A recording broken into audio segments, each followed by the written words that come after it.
2022, une enquête nationale révèle que chaque élève a reçu en moyenne pendant toute sa scolarité seulement 2,7 pauvres séances d'éducation à la sexualité. 2,7 sur les 21 qui sont prévus par la loi.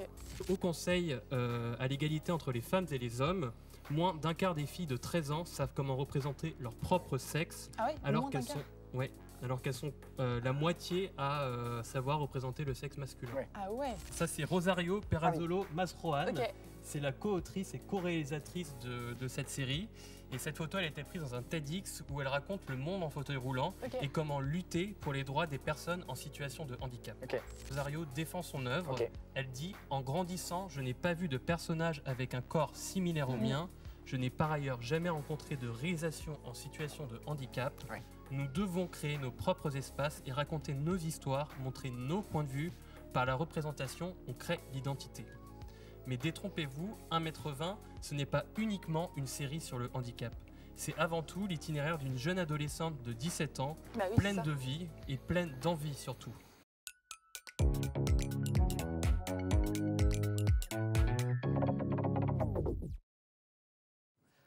Donc Alexandre, c'est notre rédac chef à la Fabrique des Soignants. Et tu es du coup interne en médecine générale et aussi cinéaste. Voilà. Donc on va lancer tout de suite la chronique Éditoscope. C'est parti pour ta chronique, Alexandre. Alors ce soir, on va s'intéresser à une question qui est cruciale. Une thématique qui concerne les jeunes et leur santé. On va parler aujourd'hui d'éducation à la sexualité. Mais avant de nous intéresser aux séries ou aux films qui en parlent, avant de parler de teucha, de beuteux, de podcast, d'orgasme ou de sensualité, comme à la Fabrique, on aime bien les chiffres, on va commencer par faire un état des lieux pour bien comprendre les enjeux qui se cachent derrière notre sujet. Trop cool. Et comme on dit, je crois que les calculs ne sont pas bons, Kevin. Eh bien oui, Guillaume, en effet, les chiffres ne sont pas bons. Bien que depuis 2001, l'éducation à la sexualité soit inscrite dans la loi comme obligatoire dans les écoles et les lycées, et ce, à hauteur de 3 séances annuelles, eh bien, spoiler alerte, la loi n'est pas du tout appliquée. Mais nous, on l'avait pas eu, enfin je sais pas vous, mais moi ça me dit rien. En 2022, une enquête nationale révèle que chaque élève a reçu en moyenne pendant toute sa scolarité seulement 2,7 pauvres séances d'éducation à la sexualité. 2,7 sur les 21 qui sont prévues par la loi. Et des séances qui, par ailleurs, n'abordent trop souvent qu'une approche purement biologique et sanitaire de la vie affective et sexuelle, en laissant de côté les thématiques psycho-émotionnelles et juridiques. Et donc, au niveau de la sphère familiale, j'imagine qu'il y a aussi des choses qui se passent, j'espère en tout cas. De ce côté-là, en fait, le constat il est aussi inquiétant. À la maison, seuls 3 parents sur 10 parlent à leurs enfants du consentement et des dangers concernant les violences sexuelles. Un constat qui peut s'expliquer à la fois par la crainte des parents de parler de ce sujet, mais également de l'écart générationnel important concernant la tolérance même de ces violences.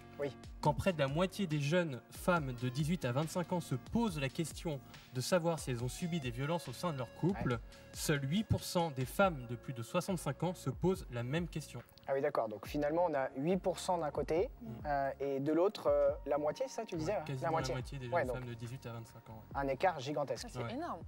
Et par ailleurs, lorsqu'on interroge les parents, seulement 2/3 d'entre eux parlent de sexualité. Et parmi les sujets abordés, on retrouve tout en bas du classement le plaisir et l'anatomie.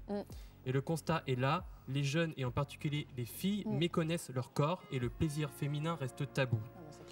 Ainsi, comme le pointe le Haut Conseil à l'égalité entre les femmes et les hommes, moins d'un quart des filles de 13 ans savent comment représenter leur propre sexe, alors qu'elles sont la moitié à savoir représenter le sexe masculin.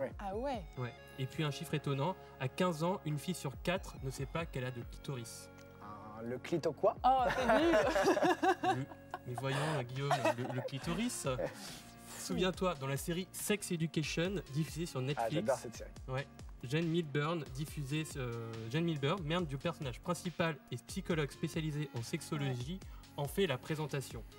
Tu vois, le clitoris, c'est ça. Voilà.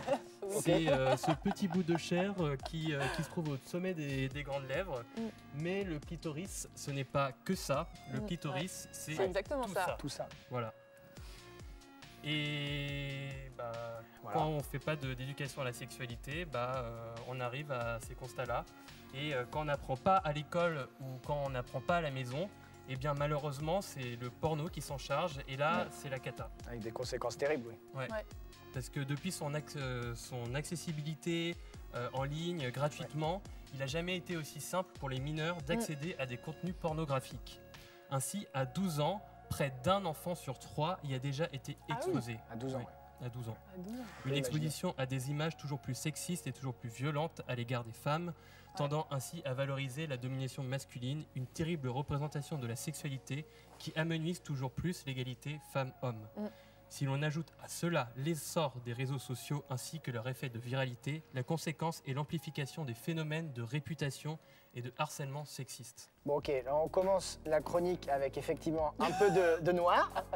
Et du coup, qu'est-ce qu'on peut essayer de faire dans notre vie de soignant, mais aussi dans notre vie de jeune?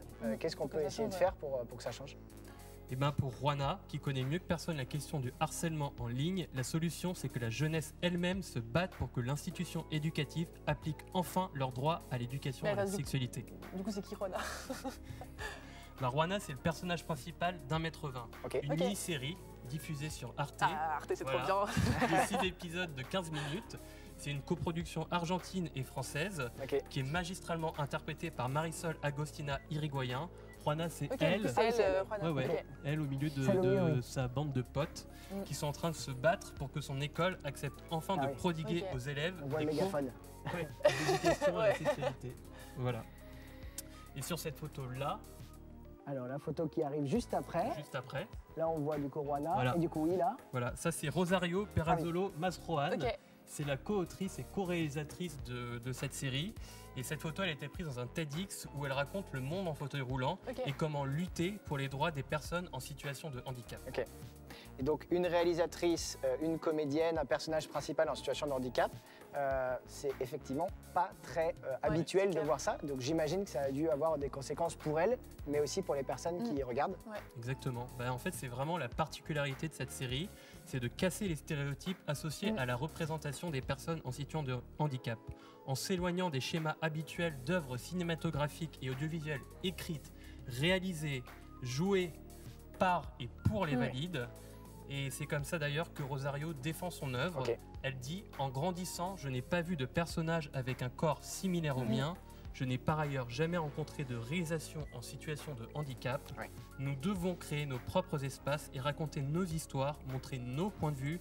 Par la représentation, on crée l'identité. » Mais détrompez-vous, 1m20, ce n'est pas uniquement une série sur le handicap. C'est avant tout l'itinéraire d'une jeune adolescente de 17 ans, pleine de vie et pleine d'envie surtout. Une ado qui a le swipe facile, car comme toute adolescente de son âge, Juana ne pense qu'à ça, et ça, c'est hyper bien mis en scène. Est-ce que du coup, tu peux nous en dire plus sur cette histoire? Parce que moi, personnellement, j'ai pas vu cette série. Qu'est-ce qui se passe, en tout cas, un petit peu pour Juana? Alors, je peux pas tout te dire parce que je vais pas spoiler la série. Mais ce que je peux te dire, c'est que cette série, c'est la beauté des premières fois, des premières déceptions, des premières peurs aussi. Un réel contrepoint plein d'humour qui parle de cul et qui montre des corps hors normes, queer et glamour. Une série qui traite de comment elle aussi a le droit de vivre ça. Pour Juana, le handicap ne doit pas être vu en termes de charité, mais doit être une pure question de droit. Et elle n'en démord pas.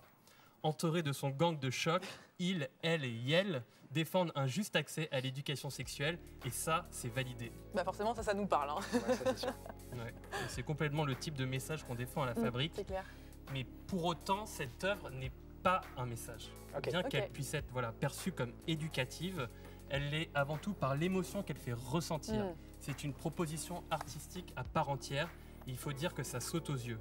Des propositions colorées, des dessins animés, une bande-son immersive, tout transpire la créativité.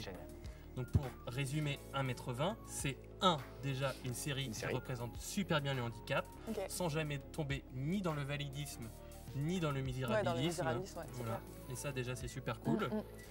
2, c'est une série qui aborde quasiment tous les enjeux fondamentaux de l'éducation à la sexualité.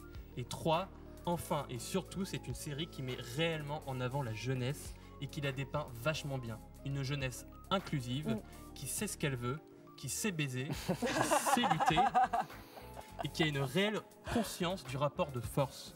Un vrai éveil sexuel et politique. 1m20, c'est dispo sur arte.tv et sur MyCanal.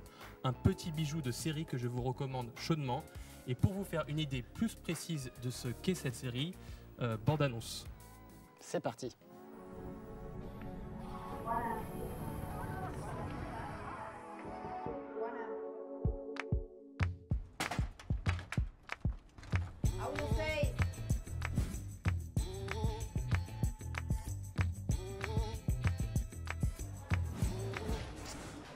Lautaro. Bueno. Profe, ¿para cuándo las clases de educación sexual integral? Nuestro colegio está en emergencia. Lo que pasa es que la ESI es ley y en muchos colegios careta como este no la dan. ¿Qué onda con el Chongex? Cogimos hasta que lo dejé seco y no se podía mover. Tuvo que irse en silla de ruedas. La ESI, ¿no es conocimiento también? ¿No elevaría mucho a esta humanidad? Hay que cambiar este colegio o prenderlo fuego. Sí, está bien. Sí, vamos a conquistar la aplicación de la ESI. No es joda esto, Juana. Pero vos sos inconsciente, ¿qué es esto? ¿Esto es verdad? ¿Cuál es tu problema, viejo facho? ¿Estás ofendida? ¿Cómo no voy a estar ofendida? Desde que llegás acá no parás de armar quilombo. ¡Te quedé la mierda!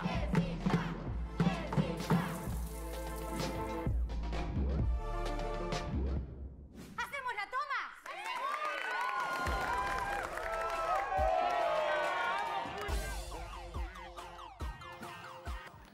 Génial, bah, ça donne vraiment grave envie. Carrément. Après cette émission qui nous a bien épuisés, je pense que ce week-end, je vais regarder et commencer à mettre 20. C'est clair. En tout cas, vraiment, merci Alexandre pour cette chronique, c'était trop bien.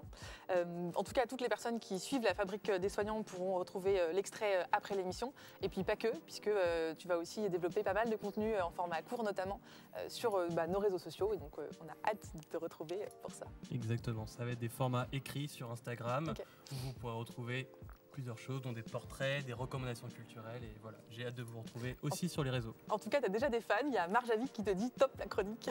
Belle chronique série ajoutée dans ma liste. Très belle série de Lily.